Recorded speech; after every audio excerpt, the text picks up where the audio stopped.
committee will come to order. We're welcoming this morning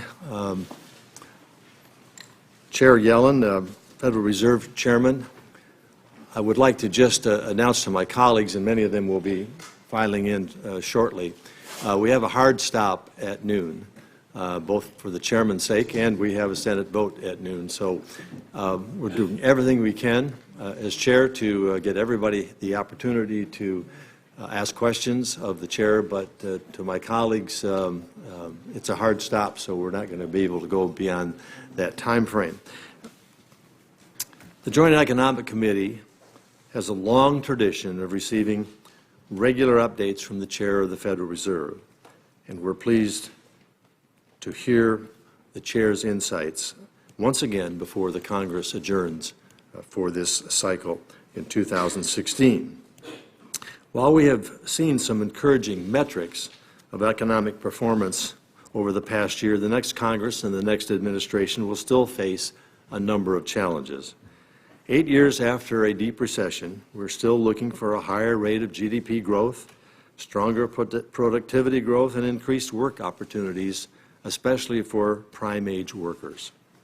Low interest rates have historically been the prescribed treatment for a weak economy.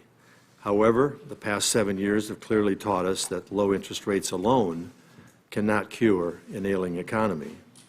In response to this continuing challenge of stimulating growth to a more desired level, there seems to be a growing consensus forming that tax and regulatory reforms, plus fiscal stimulus measures such as targeted infrastructure initiatives, may be necessary ingredients, or perhaps are necessary ingredients, to incentivize capital investment and GDP growth.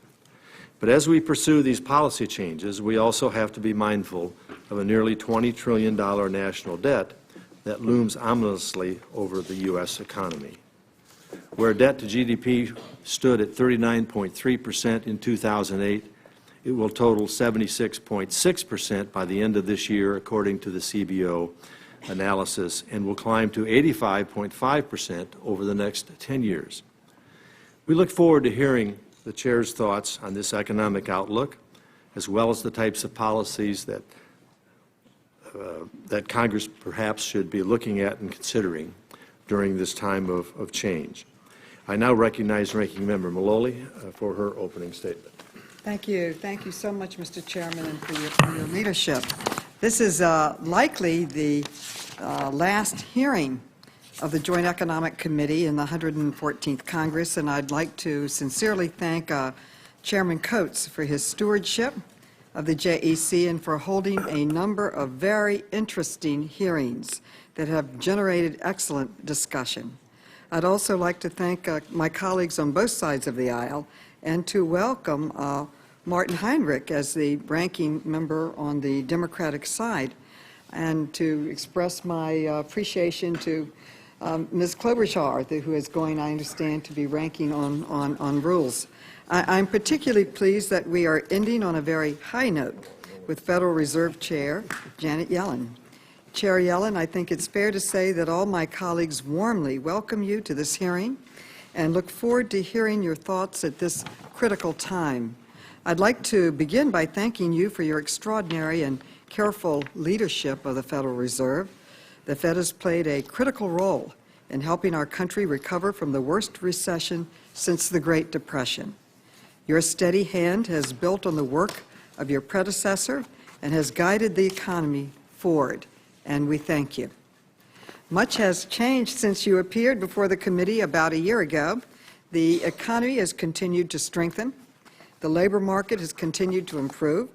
Wage growth has been the strongest since the recession. Household income has had the largest annual increase since census began tracking this data. Inflation has edged up, though it remains below the Fed's 2% target. These are among the tea leaves of the economy, and everyone here is eager to find out how you read them. Up until very recently, it was widely assumed that the Federal Open Market Committee would raise interest rates at its next meeting less than a month from today. Some of your past statements have indicated that this is a possibility or even a goal. But then came a thunderbolt on November 8th Many critical changes about our country changed literally overnight, and our world has been turned upside down. The question everyone would like to know is how the Federal Reserve will steer through the days ahead. One particular challenge is that the President-elect has called for policies that may have countervailing effects. History has shown us that the type of tax cuts candidate Trump has proposed disproportionately benefit those who don't need them and dramatically increase our national debt.